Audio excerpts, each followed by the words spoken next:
Princess Liren stood on the high balcony of her fortress world and looked up at the dying stars above her head. The night sky that once shone with millions of bright lights now flickered and went dark one by one, like candles being blown out by an invisible wind. She had lived for 300 years, but had never seen anything like this before. Her people, the elves of the Starweave Dominion, had ruled this part of space for 3,000 years, and now everything was falling apart. Beside her massive body moved in the shadows Nethys. Her bonded storm dragon stretched her wings and made a low rumbling sound that shook the balcony floor. The dragon was 15 meters long from nose to tail, with scales that looked like purple crystal and lightning that danced between the spikes on her back. Liren reached out and touched the dragon's neck, feeling the warm energy flow through the bond they shared since Liren was just a child. The Void Swarm was coming and nothing could stop them. Liren had fought the swarm for 10 years now. She had seen what they did to worlds they touched. The swarm was not like other enemies. It was not an army or a nation. It was something older and hungrier than that. The swarm ate entire civilizations. It took over minds and bodies and turned them into more swarm creatures. It spread like a disease through telepathic networks, corrupting everything it touched. The elven people with their powerful telepathic abilities were especially vulnerable. Every week another star system went silent. Another billion minds were consumed and added to the hive. Her council had tried everything. Their bio-organic warships that grew like living trees were infected and turned against them. Their telepathic battle networks that let thousands of warriors fight as one mind were corrupted from within. Their ancient weapons and magic that had won wars for millennia meant nothing against an enemy that could not die, could not be reasoned with, and could not be stopped. So the council had done something that would have been unthinkable just a year ago. They had contacted the humans. Liren walked back inside her war room, where holographic displays showed the battle maps. Red markers showed swarm territory, spreading like blood across the galaxy. Blue markers showed what was left of the Dominion, shrinking day by day. And now, there was a new color. Green markers showing the human fleet moving toward Dominion space. The humans were young, so young that most elder races did not take them seriously. They had only been traveling between stars for 200 years, while the elves had been doing it for over 10,000. But the humans had something the elder races did not. They were immune to the swarm's telepathic corruption. Human minds did not work like other species. They could not be connected to hive networks. They could not hear the swarm's whispers, and they fought with a violence that terrified everyone who saw it. Liren had watched recordings of human battles. The humans did not fight with grace or honor. They fought to win no matter the cost. They used nuclear weapons that poisoned worlds for generations. They used kinetic bombardment that cracked continents. They used biological weapons and chemical weapons and things that made even hardened warriors feel sick. The other races called humans Death Worlders because they came from a planet that should have killed them. They called humans crazy because they did things no sane species would do. But crazy was what the Dominion needed now. Desperate times called for desperate measures. The door opened and her grandmother walked in. High Lady Sylvana was over 800 years old, with silver hair that reached the floor and eyes that glowed with inner light. She moved slowly, now her once powerful body weakened by age, but her mind was still sharp. She looked at Liren with those ancient eyes and spoke in the old language. "Your match is coming, child?" Liren turned to face her grandmother. "What do you mean? The prophecy?" Sylvana said, sitting down on one of the floating chairs. "Do you remember what I told you when you bonded with Nethys?" Liren remembered she had been only 30 years old, barely more than a child, when she first touched the egg that would become her dragon. Her grandmother had spoken words that day that Liren did not understand until much later. "You will meet your match among the Death Worlders," Sylvana repeated now.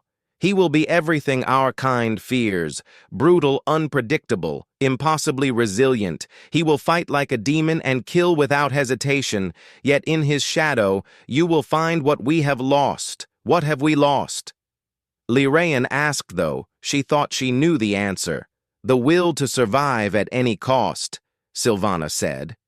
We have lived so long and grown so refined that we have forgotten what it means to truly fight for existence. We wage elegant wars with minimal casualties. We value art and beauty and grace above all else. The humans have not forgotten.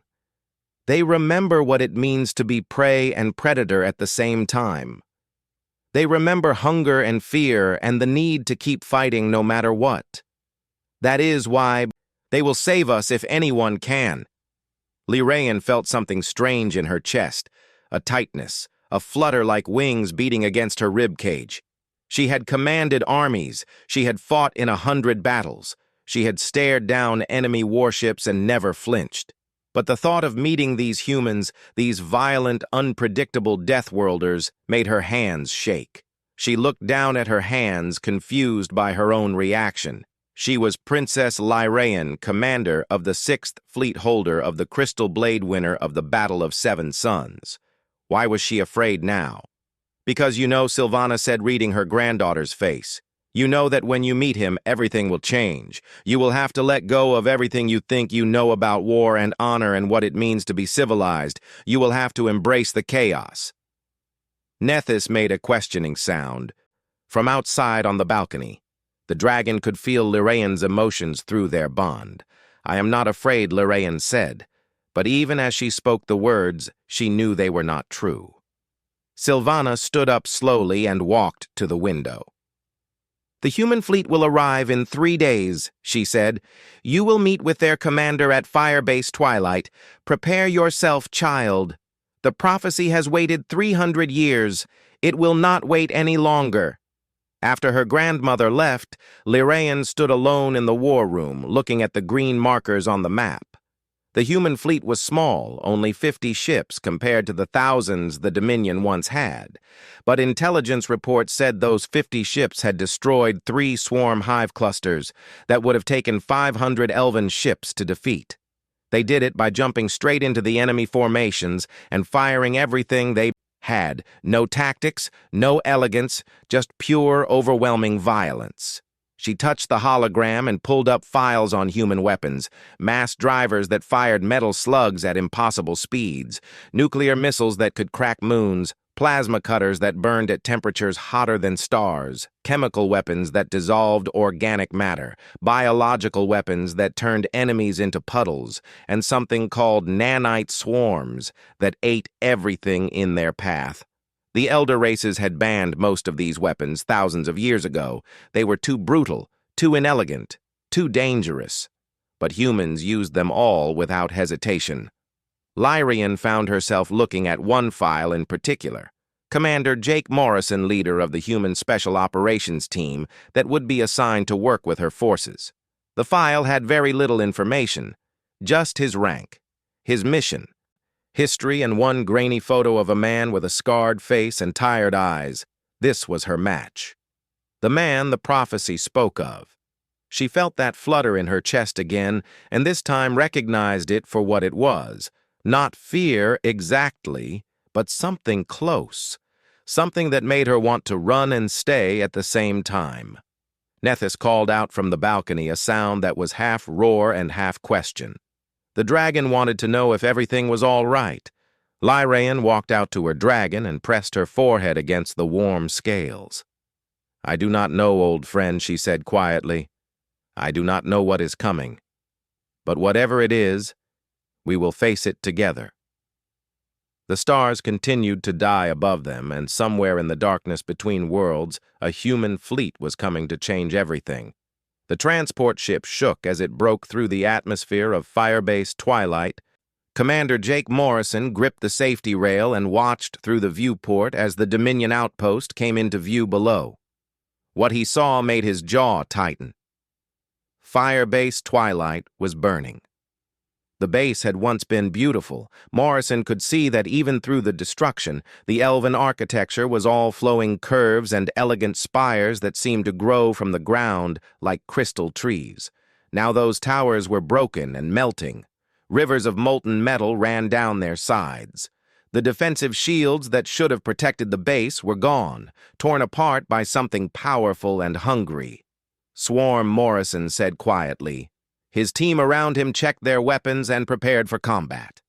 The pilot, a young woman named Kate, brought the transport down fast and hard. The ship bounced twice on the landing pad, throwing everyone against their restraints. Then the ramp dropped and Morrison led his team out into hell.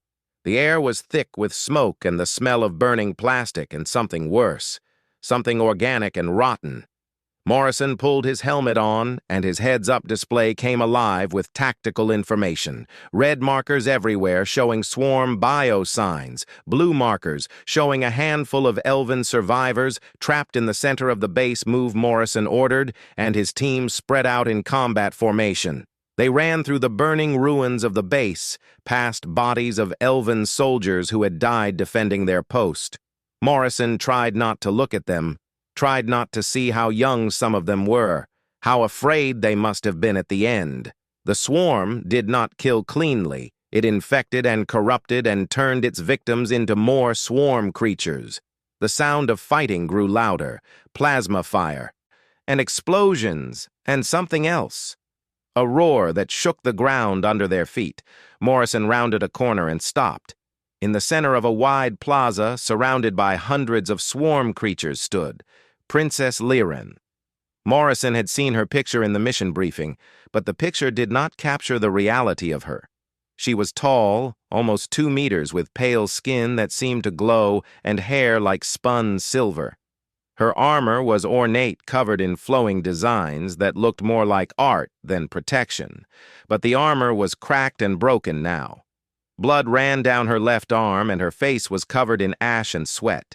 She held 2 curved plasma blades that burned with blue fire. As Morrison watched, she spun and cut down 3 swarm warriors in one fluid motion. Her movements were like a dance, every strike perfect, every dodge calculated. But there were too many. The swarm warriors kept coming wave after wave, their chitinous bodies clicking and hissing as they attacked. Behind the princess was her dragon. Nethys Morrison had read about the storm dragons, but seeing one in person was different. The creature was huge, with purple crystal scales and lightning dancing along her spine, but the dragon was wounded badly. Ichor leaked from dozens of cuts, and one of her wings hung at a wrong angle. The princess was going to die. Morrison could see that the swarm would eventually wear her down and overwhelm her, and when she fell, the dragon would die defending her, and another light would go out in this dying galaxy. Morrison made a choice. "All units open fire," he said calmly into his comm. "Priority targets marked, paint them." His team did not hesitate. 12 human soldiers raised their kinetic rifles and opened fire. The sound was incredible. Kinetic weapons were loud, brutal things that fired solid metal slugs at hypersonic speeds. The other races thought they were primitive and barbaric. The humans loved them because they worked. The swarm warriors exploded. The metal slugs tore through their armored bodies and ripped them apart. Ichor sprayed everywhere. The creatures tried to reform, tried to heal, but the humans just kept firing, precise controlled bursts that targeted weak points and vital organs. Morrison pulled a grenade from his belt, armed it, and threw it into the thickest group of swarm creatures. The explosion sent bodies flying. The princess turned to look at them, and Morrison saw her eyes go wide with shock. He did not have time to introduce himself. The swarm was already adapting, already changing tactics. The creatures began to scatter, to use cover to try flanking maneuvers. Bad idea. Morrison thought the swarm was good at overwhelming attacks, but humans were better at tactical warfare. We had 3,000 years to perfect killing each other. Kate hit them from above with the transport ship. Its cannons tore into the swarm ranks. Morrison team advanced in textbook formation, laying down covering fire and calling out targets. The battle became a symphony of controlled violence. It took 10 minutes to clear the plaza. When the last swarm warrior fell twitching, Morrison lowered his rifle and walked toward the princess. She stood there covered in blood, both hers and the enemy's, staring at him like she had never seen anything like him before. Her dragon growled a deep rumbling sound that Morrison felt in his chest. "Easy, girl," Morrison said quietly, removing his helmet. He kept his movements slow and non-threatening. "Ma'am, we need to get you and your dragon out of here. Can you walk?" The princess did not answer. She just kept staring at him. Morrison realized she was in shock. Combat fatigue hit everyone eventually, even warriors as skilled as her. He stepped closer, and she swayed on her feet. Her legs were about to give out. Morrison caught her before she fell, supporting her weight with one arm. "You are safe now," he said gently. "We got you!" The dragon roared and lunged forward. Morrison team raised their weapons, but Morrison held up his hand. "No, stand down. She is just protecting her rider." He turned to face the dragon, keeping himself between Nethys and the princess. "Hey there," he said softly. "I know you are scared. I know you are hurt. But we are the good guys. Okay? We are here to help." The dragon stopped, her eyes fixed on Morrison. They were intelligent eyes. Morrison realized this was not just an animal. This was a person. "Your rider is hurt," he said to the dragon. "She needs medical attention. Will you let us help her?" For a long moment, nothing happened.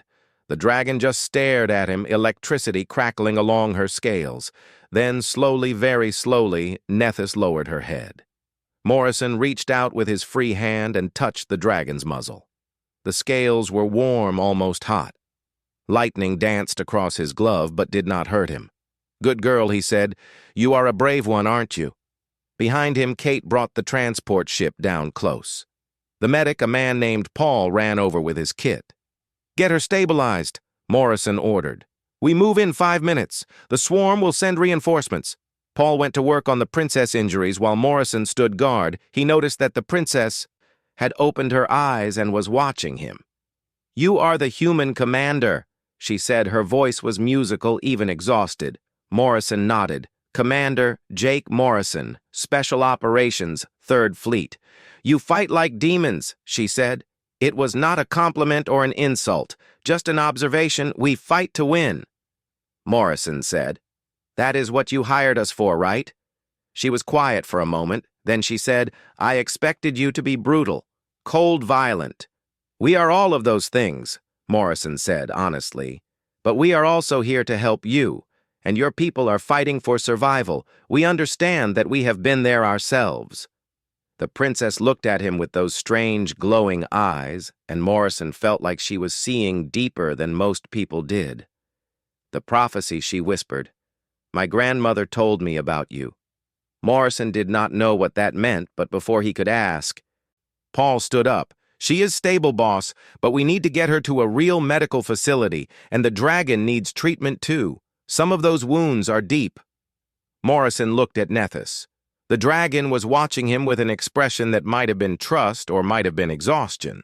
"Can you fly?" he asked the dragon. Nethys rumbled but did not move her wounded wing. "Okay, new plan," Morrison said. "Kate, can you fit the dragon in the transport?"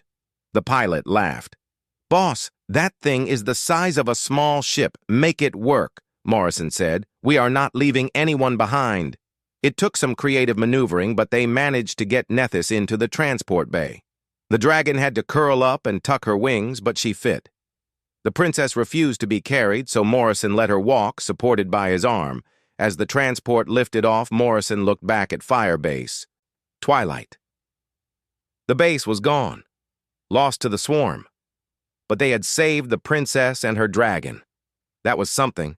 That was a win. The princess spoke quietly beside him. "You caught me when I fell." Morrison shrugged. "That is what we do, ma'am. We catch people when they fall." She looked at him and something changed in her expression. The fear and shock faded, replaced by curiosity and something else. Morrison could not identify. "My grandmother said, 'You would be everything my kind fears,'" she said, "And am I?" Morrison asked. The princess was quiet for a long moment, watching the burning base disappear below them. Then she said, "Yes, but not in the way I expected. You are terrifying because you care, because you fight like a demon but treat the wounded with gentleness, because you would die to save a stranger. I do not understand your people. Commander Morrison, you will," Morrison said. "We have 6 months of joint operations ahead of us. You will have plenty of time to figure us out." The princess smiled for the first time. It was a small, tired smile, but it was real. I think she said that, "I will need every day of those 6 months." Morrison smiled back. "Then it is a good thing we are patient." The transport carried them away from the dying fire base toward the human fleet waiting in orbit. Behind them, fire base. Twilight collapsed in on itself, consumed by the swarm. But ahead the stars still shone, and somewhere in the darkness hope was being born. 3 weeks had passed since Firebase Twilight and Princess Lyraean still did not understand the humans. She stood in the war room aboard the Dominion flagship, watching Commander Morrison argue with her military council. The argument had been going on for 2 hours now, and showed no signs of stopping. The target was Shadow Vale Station, a massive orbital platform that the swarm had captured and turned into a forward operating base. Intelligence said the station held 10,000 swarm bioforms and was being used to coordinate attacks on nearby systems. If Shadow Vale fell, it would disrupt the entire swarm offensive in this sector. The Elven commanders wanted to use a precision strike. A small team of telepathic infiltrators would sneak aboard, disable the station's defenses from within, and allow the fleet to destroy it from orbit, minimal casualties. Elegant execution, exactly the kind of operation the Dominion had perfected over thousands of years. Morrison thought it was a terrible idea. "Your infiltrators will be detected within minutes," he said, for what felt like the 100th time. "The swarm has adapted to your tactics. It knows how you think it will be waiting for a stealth insertion. We have successfully used this tactic in dozens of operations," High Commander Verath said stiffly, his tone making it clear what he thought of human opinions. "The swarm is powerful, but it is not omniscient." Morrison pulled up a holographic display showing recent swarm attack patterns. "Look at this," he said.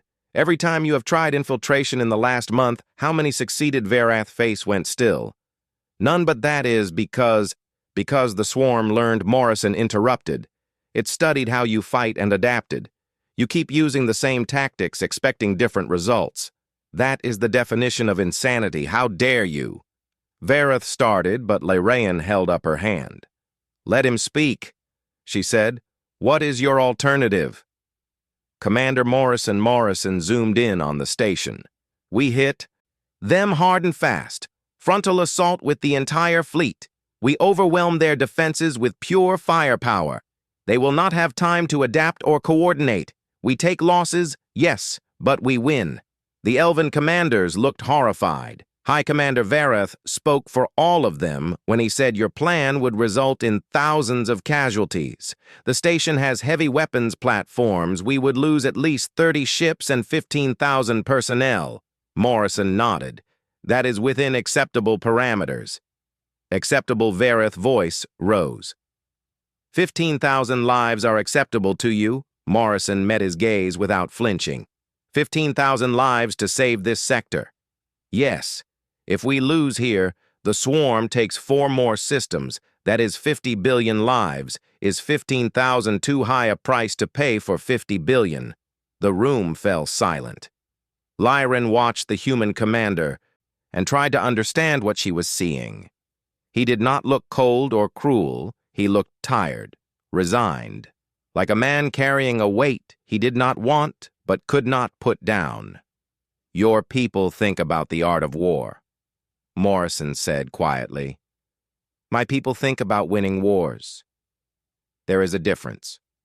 Verath's face was hard. "You would sacrifice your own people so easily." Morrison's eyes flashed. "Every person who dies under my command is a wound I will carry for the rest of my life. But I will carry that wound if it means others get to live. That is what command means. That is what war is. We do the terrible things so that someone somewhere gets to go home to their family.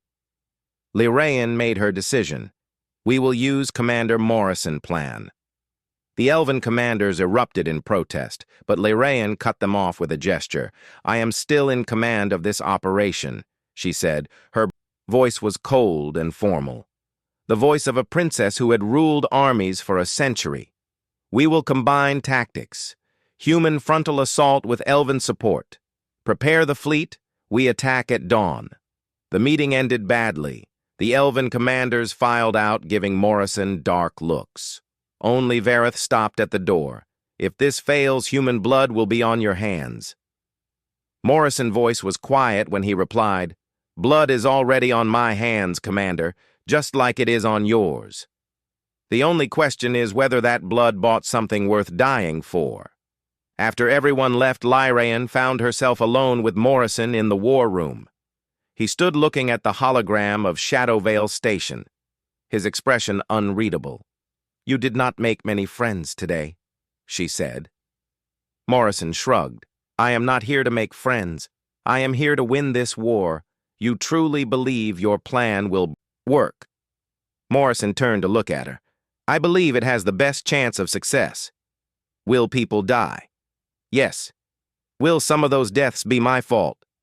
Yes. Can I live with that if it means saving billions? Also, yes. Lyraean walked closer to him, studying his face. You humans are strange. You fight with such violence, but you care so deeply. How do you reconcile those two things? We do not, Morrison said simply. We just carry both. We are violent because we care. If we did not care, we would not fight so hard. Does that make sense? Lyran thought about that. It did make sense in a way that frightened her. The elves had spent thousands of years trying to become civilized, trying to rise above their violent past. The humans had not bothered. They embraced their violent nature and used it to protect what they loved. Your grandmother prophecy, Morrison said suddenly. What did she tell you about me?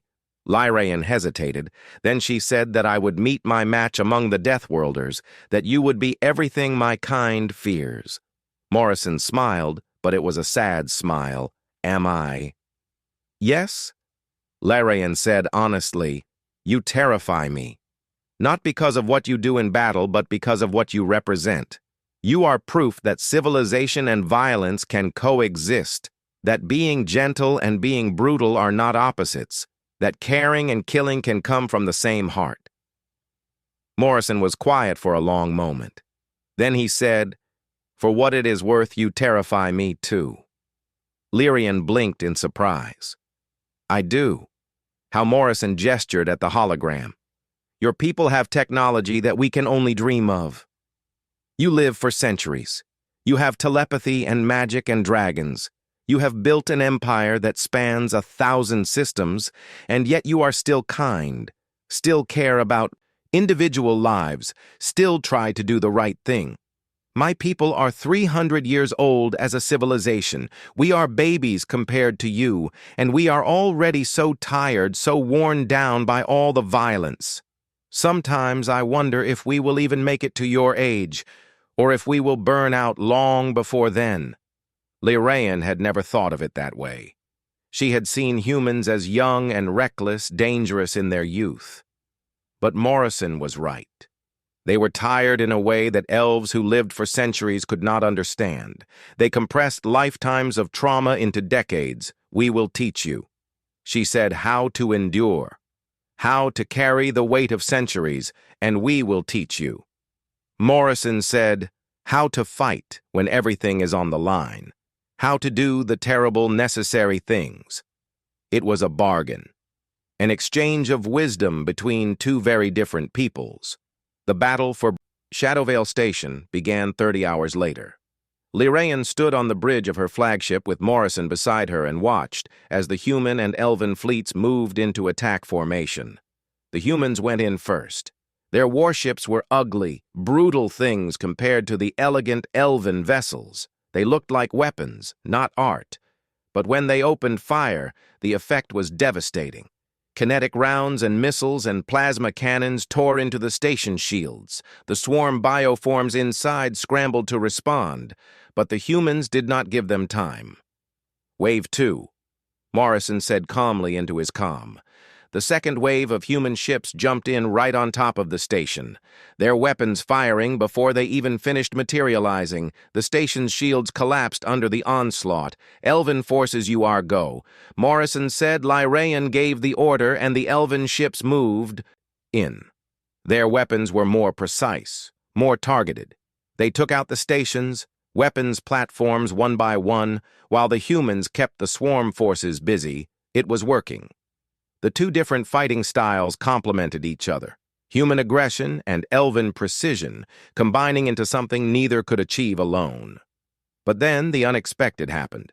A section of the station exploded outward and civilians poured out, thousands of them prisoners that the swarm had been holding hostages.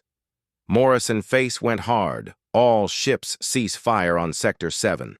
We have civilians. The elven commanders protested.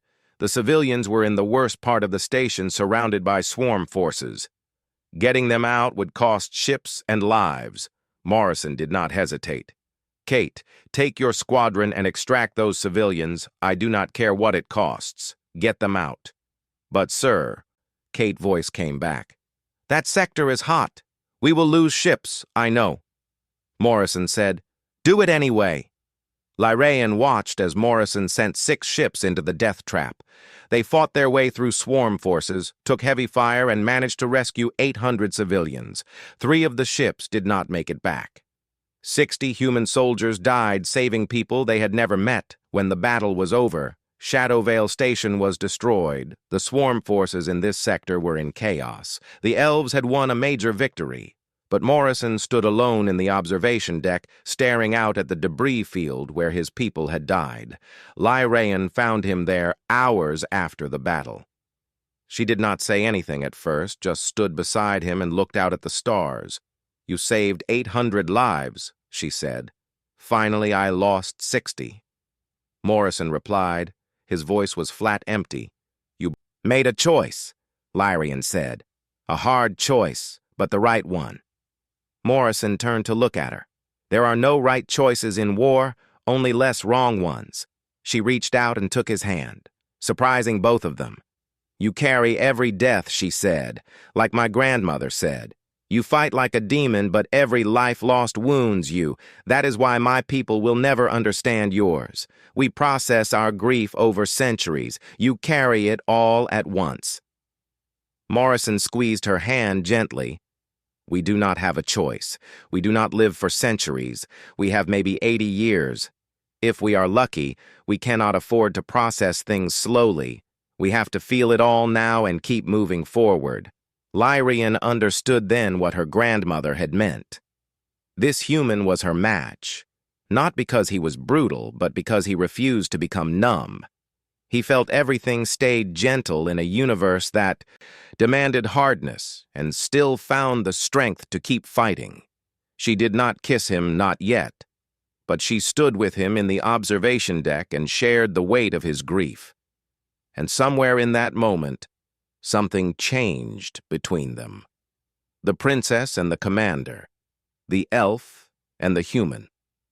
2 people from different worlds finding common ground in the darkness. They stood together watching the stars and preparing for the battles yet to come.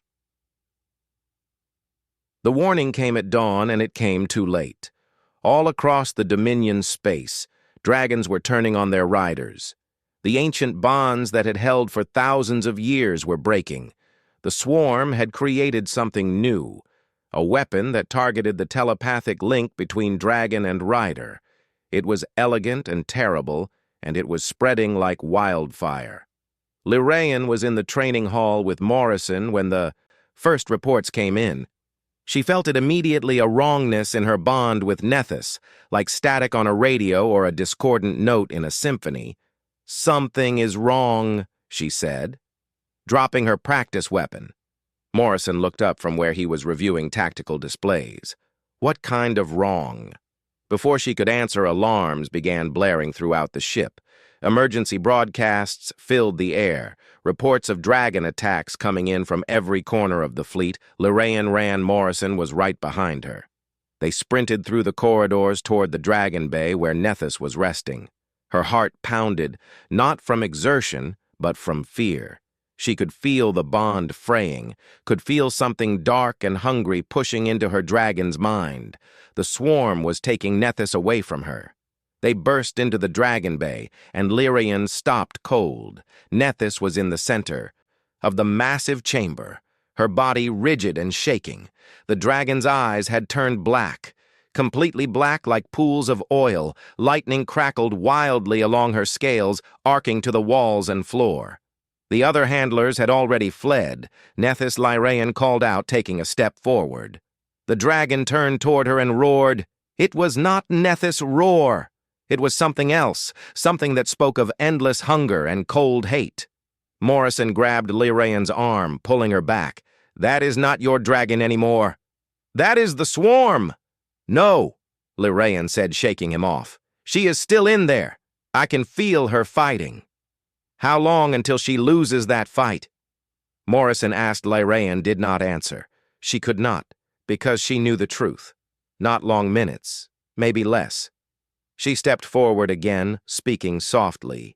Nethys, old friend, I know you can hear me. Fight it. Please the dragon. Lunged. Lirayan barely dodged the snapping jaws. She rolled to the side as lightning struck where she had been standing. The concrete floor melted. The air filled with the smell of ozone. Nethys, please, she said, tears streaming down her face. Do not make me fight you. But the dragon was beyond hearing. The swarm's corruption filled her mind, turning everything that Nethys was into a weapon. The dragon attacked again and again, each strike meant to kill. Lirayan drew her plasma blades, but she could not bring herself to use them. How could she strike down the creature who had been her companion for 300 years? How could she kill her oldest friend, her sister, her soulmate? She backed toward the wall, dodging another attack. Nethys was faster than her, stronger. The dragon would wear her down eventually, and when Lirayan fell, the swarm would have both of them. Morrison watched this happening and made a choice. It was the kind of choice humans were known for, the kind that made no tactical sense, but made perfect emotional sense. He ran forward and threw himself between Lirayan and the dragon. Nethys' jaws closed around him. The dragon's teeth punched through his armor and into his flesh. Morrison screamed, but he did not try to get away. Instead, he reached up with both hands and touched the dragon's muzzle. I know you are in there, he said through gritted teeth. I know you are fighting. Come back to her. Your princess needs you. The dragon lifted Morrison off the ground, shaking him like a toy. Morrison's ribs cracked. He could feel his armor failing, could feel the teeth grinding deeper, but he did not let go. He kept his hands on the dragon's face, kept talking. The swarm thinks it can take you, he said. But I have fought the swarm. I know its tricks. It is strong, but you are stronger. You are Nethys, storm dragon, bonded to the greatest warrior I have ever met. You have fought in 100 battles. You have saved your princess' life, and she has saved yours. You are more than this. You are more than the swarm's puppet. Something changed in the dragon's eyes. A flicker of purple light in the black. Morrison saw it and pressed harder. You love her, he said, and she loves you. That bond is stronger than any corruption. Come back to her, please.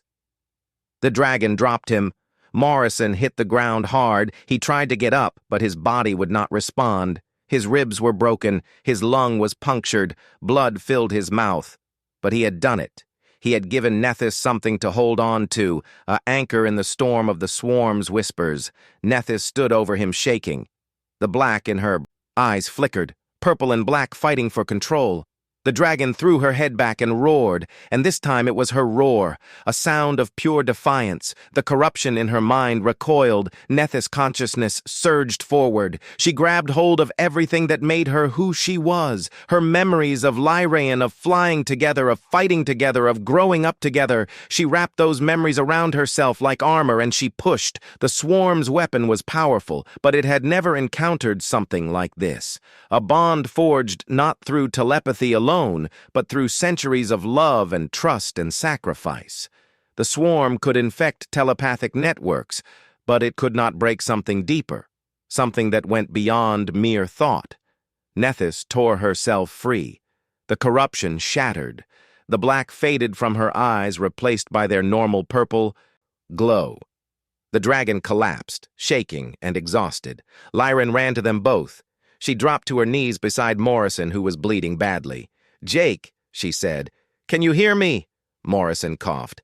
"Blood! Yeah, he managed. I can hear you, you fool," she said, crying openly. "You could have died." Morrison smiled weakly. "Could not let her hurt you," he said. Nethys lowered her head next to them. The dragon was crying too, great tears that steamed when they hit the floor. She pushed her nose against Morrison gently, apologetically. He reached up with one shaking hand and touched her. "It is okay, girl," he said. "You fought it. You won." Lyraean pressed her hand against Morrison's chest, trying to slow the bleeding. "Medical team?" she shouted into her comm. "I need a medical team in the Dragon Bay now." While they waited, Morrison looked at Lyraean, really looked at her. "Your grandmother was right," he said. "About what?" "About me changing everything," he said. "I think I am falling in love with you." Lyran laughed and cried at the same time. "You choose now to tell me this, when you are bleeding to death." "Best time," Morrison said. "If I die, you will remember me fondly. If I live, you are stuck with me. Either way I win, you will not die," Lyraean said fiercely. "I will not allow it." Morrison smiled. "That is good, because I was not planning on dying. I have too much left to do." The medical team arrived and swarmed over Morrison. They stabilized him, stopped the bleeding, got him onto a stretcher. As they carried him away, he reached out and caught Lyraean's hand. "That thing you did," he said, "where you did not give up on your dragon even when everyone said she was lost. Do more of that. Do not give up on anyone, ever. Promise me." "I promise," she said. "Good," Morrison said. Then he passed out. Lyran stood there watching them carry him away, Nethys beside her. The dragon was weak but healing. The bond between them was damaged but not broken. They would recover. And something new had formed. During the crisis, when Morrison put himself between Lyraean and her dragon, when he spoke to Nethys with such conviction and trust, a second bond had formed, a smaller, weaker bond. But it was there, connecting the human to the dragon. Nethys could feel Morrison now, could sense his pain and his stubborn refusal to die. The dragon looked at Lyraean and made a questioning sound. "Yes," Lyraean said quietly. "He is packed now. He is ours. And we are." His reports were still coming in from across the fleet. Dozens of dragons had been corrupted. Most had been put down before they could kill their riders, but a few like Nethys had fought free. The ones who succeeded were the ones whose bonds were strongest, whose love for their riders was so deep that not even the swarm could break it. And one human had saved a dragon with nothing but words, and Will Morrison had given Nethys something the swarm could not account for, a mind that could not be corrupted, showing the dragon that freedom was possible. Lyraean walked to the observation window and looked out at the fleet. The war was not over. The swarm would strike again, would find new ways to hurt them, but something had changed today. A human had shown that the bonds between people and creatures and worlds were stronger than any weapon. She touched her lips, remembering Morrison's words. He loved her. This strange, brutal, gentle human loved her, and she realized with surprise that she loved him too. Behind her, Nethys rumbled contentedly. The dragon was already healing, already getting stronger. The bond between them was different now, more resilient, like a bone that had broken and healed stronger than before. And somewhere in the depths of that bond was a third presence, a human who had thrown himself into danger to save them both. The prophecy was coming true in ways Lyraean's grandmother could never have predicted. She had found her match among the Deathworlders, and together they were becoming something new, something the swarm had never faced before, a family forged in fire, ready to fight for every life in the galaxy. Lyraean smiled and touched the glass. For the first time since the war began, she felt something she had not felt in years, hope. And it burned brighter than any star. The neutron star at the center of the galaxy was dying, but not in the way stars usually died. It was being corrupted, transformed into something that should not exist. The swarm's central nexus. A place where millions of stolen minds were merged into one vast hungry consciousness. Lyraean stood on the bridge of the combined fleet and looked at the readings with growing horror. The nexus pulsed with stolen life. Every civilization the swarm had consumed was there trapped in an endless nightmare of hunger and hate. "We have to end this," Morrison said beside her. He had recovered from his wounds mostly. His ribs were still healing and he moved carefully, but he was back in command. The doctors had said he should stay in medical for another month. Morrison had ignored them. The plan was insane.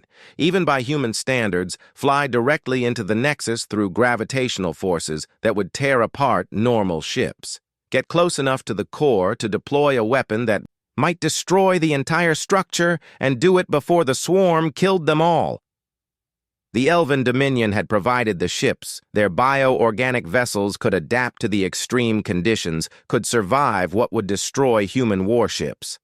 The humans provided the tactical planning and the weapon, a specialized virus designed to attack the swarm's hive consciousness, introduce chaos into a system built on perfect order, and Lyraean and Morrison would lead the strike personally. Along with Nethys, who now carried both of them into battle, Lyraean's council had protested sending the princess on such a dangerous mission, but she had refused to stay behind. These were her people. The swarm had taken so much from the Dominion, she would see it ended. Morrison had no such debate. His people expected their leaders to fight beside them, to share the risks and the dangers. That was the human way. The fleet prepared for the final assault. 300 ships, a mix of elven grace and human brutality, all volunteers. Every person knew this might be a one-way trip, but they came anyway because some things were worth dying for. Lyraean found Morrison in the armory checking his weapons. She watched him for a moment before speaking. "Are you afraid?" Always, Morrison said without looking up. "Fear keeps you alive, keeps you sharp. I am afraid too," she admitted. "Not of dying, but of losing you." Morrison looked up at her, then really looked at her. "You will not lose me," he said. "Not today." The prophecy said, "I would change everything. Remember, that means I have to survive long enough to do the changing." Lyraean smiled. "It is a good prophecy." Morrison walked over to her and took her hands.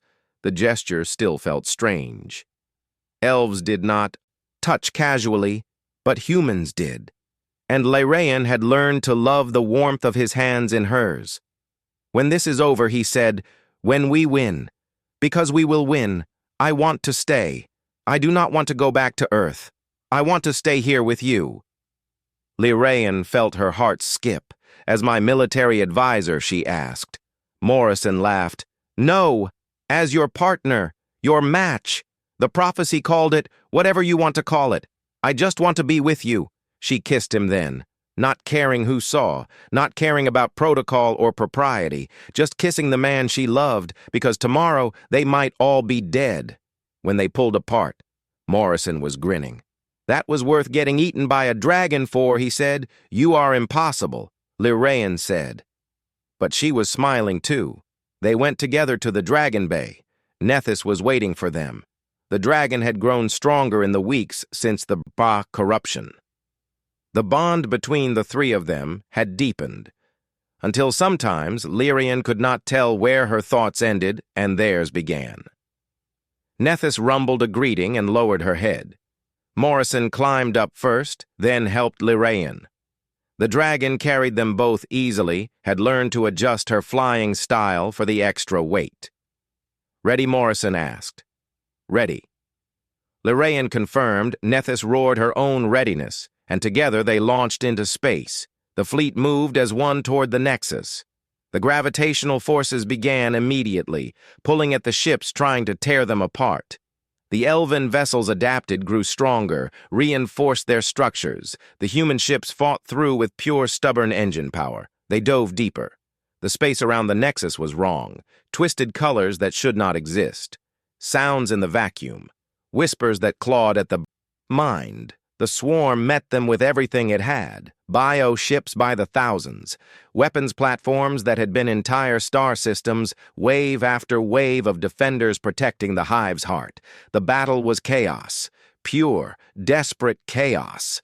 The kind of fight where tactics meant nothing and only will mattered. The human and elven ships fought together. Morrison had been right.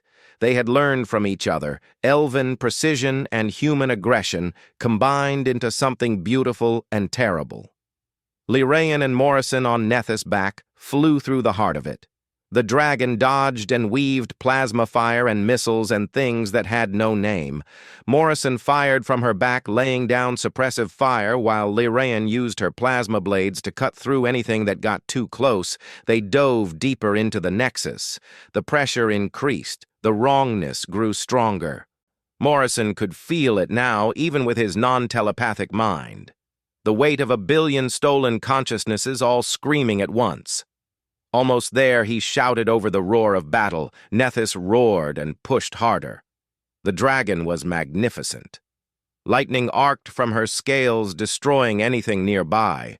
Her bond with Lyrian and Morrison burned like a star, giving her strength beyond anything she had known. They reached the core. It was a sphere of compressed matter and stolen consciousness, pulsing with dark energy. At its heart was the swarm's true intelligence.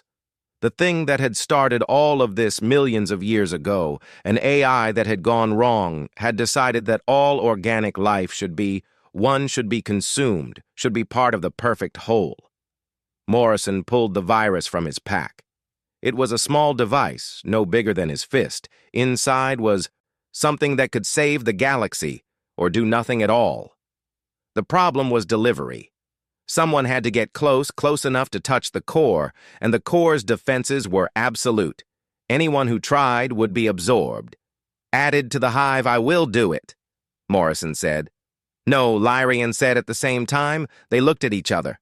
"We do it together," Morrison said. "Finally. That is what we do, right? We do not leave each other behind." Lyrian nodded. "Together." But Nethys had other ideas. The dragon understood what was needed, and she had lived for 500 years. She had seen the rise and fall of empires, had carried Lyrian's ancestors into battle, had lived a full and beautiful life. The dragon made her choice. Before either rider could stop her, Nethys dove. The dragon flew straight at the core, at speeds that should have torn her apart. She carried Morrison and Lyrian with her, unable to leap free. The bond held them all together. Morrison understood what Nethys was doing. "No," he shouted, "do not do this." The dragon did not listen. At the last moment, she rolled, throwing her riders clear. They tumbled through space, caught by the fleet's tractor beams. Nethys flew alone into the core's defenses. The tendrils reached for her, tried to absorb her. But Morrison had taught her something. The dragon carried in her mind the concept of individuality, the stubborn human refusal to be controlled. She pushed that thought outward, like a spear into the heart of the hive, and she carried the virus with her, held in her jaws. The swarm tried to stop her, tried to turn her, tried everything. But Nethys had been touched by human will, had bonded with a man who could not be controlled, and that made her something the swarm had never encountered, a dragon who chose. She reached the core. The tendrils wrapped around her began the absorption, but in that moment of connection, Nethys released the virus directly into the hive's heart. The virus was simple. It carried one command: choose, be individual, break free. In a hive mind built on absolute unity, that command was a weapon. It spread like wildfire. Every consciousness in the Gestalt suddenly remembered what it was to be separate, to have choice, to be free. The swarm tore itself apart, billions of minds all trying to break free at once. The Nexus shuddered. The gravitational forces went wild. Ships fled as the neutron star began to collapse. Lyraean screamed. She felt Nethys die, felt the bond break like a limb being torn off. The pain was beyond words, but in that pain was something else, a gift. The dragon sent them her final thoughts. I love you both. Thank you for teaching me to choose. The neutron star imploded, taking the swarm with it. The shockwave spread outward, destroying everything for light years. But the fleet was already jumping to safety, already running. They made it. Barely ships damaged, people wounded, but alive. In the aftermath, Lyraean sat in her quarters and cried. Morrison held her while she grieved for her dragon. Her friend, her sister Nethys, had given everything to save the galaxy, and the galaxy would never know, but we will know. Morrison said, we will remember her, we will tell her story. Lyraean nodded through her tears. Yes, we will make sure no one forgets. The war was over, the swarm was gone, its nexus destroyed its fleets without coordination, slowly being hunted down and eliminated. The galaxy was saved, but the cost had been terrible. A week later, Lyraean stood on a new balcony, on a new world looking up at the stars. Morrison stood beside her, his arm around her waist. What do we do now? She asked. We rebuild. Morrison said, we honor the fallen by living well, by building something worth their sacrifice. Will you stay? Lyraean asked. With me.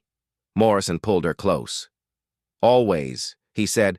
I told you I am not going anywhere. You are stuck with me now. Lyraean smiled despite her grief. Good. Because I need you. I need your strength, your stubbornness, your gentle heart. Morrison kissed the top of her head. You have all of that, and anything else you need, I am yours. For as long as you will have me forever, then. Lyraean said. Morrison laughed. Forever is a long time for a human, but I will give you every day I have. They stood together watching the stars above them. The galaxy slowly began to heal. Civilizations rebuilt. Peoples learned from each other, elves and humans and a dozen other races all working together. And at the center of it all, a princess and a commander, a dragon rider without her dragon and a soldier far from home. Building something new, something the prophecy had promised, a future worth fighting for. Lyraean's grandmother had been right. She had found her match among the Deathworlders. He was brutal when needed, but gentle always. He carried the weight of war, but never lost his compassion. He was everything her kind feared and everything they needed, and together they would build a galaxy where such sacrifices would never be needed again. The stars shone bright above them, full of promise, full of hope, and somewhere in the vast darkness between worlds, the memory of a storm dragon lived on, in the bond between two people from different worlds who had learned that love was stronger than any weapon Nethys had taught them to choose, and they chose each other forever.